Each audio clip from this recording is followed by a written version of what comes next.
They did not all meet with success, but none failed as catastrophically as American attempts at nation building in Vietnam. Vietnam and its neighbors in Southeast Asia were colonized by the French in the 19th century. French Indochina, as it was known, was the crown jewel in France's vast empire until the beginning of World War II, when Japan invaded the region and seized control of Vietnam.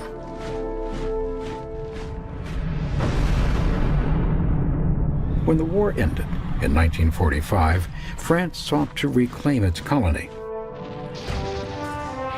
They were opposed by a communist organization called the Viet Minh. Their leader was a Vietnamese nationalist named Ho Chi Minh. Ho dreamed of uniting his country under one independent government. France fought the Viet Minh for 8 years in the First Indochina War before suffering a devastating defeat in the Battle of Dien Bien Phu in 1954. French forces withdrew from Vietnam, while Ho's popularity spread throughout the country. But Vietnam became a pawn in the emerging Cold War. During ceasefire negotiations, the country was divided. Ho and his communist government would rule North Vietnam. A new Western-backed government was created in the South. American leaders feared that all of Vietnam would turn communist. They pushed aside the French and supported South Vietnamese Prime Minister Ngo Dinh Diem. Vietnam itself was not strategically important to the U.S., but American leaders feared that if Vietnam fell to communism, other countries in the region would follow. This became known as the domino principle. Finally, you have broader considerations that might follow what you would call the falling domino principle. You have a row of dominoes set up and you knock over the first one, and what will happen to the last one is certainly that it'll go over very quickly.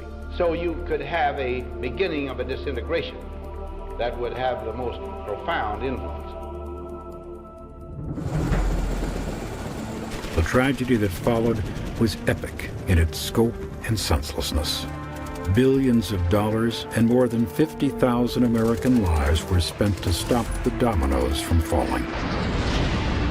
In the process, the United States laid waste to much of the country and killed more than 3 million people.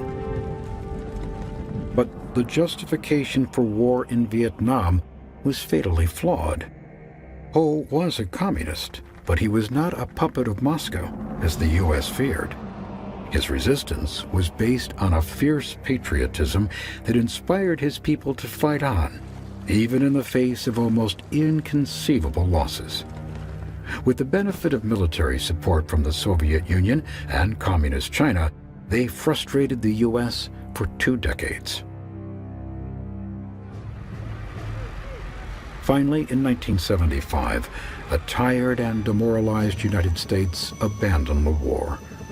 The last Americans were evacuated from South Vietnam, and communist forces overran the capital city of Saigon. But these events, tragic as they are, portend neither the end of the world nor of America's leadership in the world. In the end, the dominoes didn't fall. But the communist victory did influence the Cold War. In the 1970s, the United States endured a crisis of self-confidence that came to be known as the Vietnam Syndrome. Americans lost faith in their government. Political leaders lost faith in their military. The country questioned its role in foreign affairs. No one had any taste for another Vietnam. This view contributed to an easing of international relations during the decade known as détente. In the Soviet Union, the effects of the Vietnam War were even more far-reaching. Emboldened by the communist victory and America's ambivalence toward foreign affairs, Kremlin leaders spent lavishly to build their arsenals and extend their communist empire around the world. It was, in effect, a brazen attempt to overtake the United States and win the Cold War. It would be, however, their greatest mistake.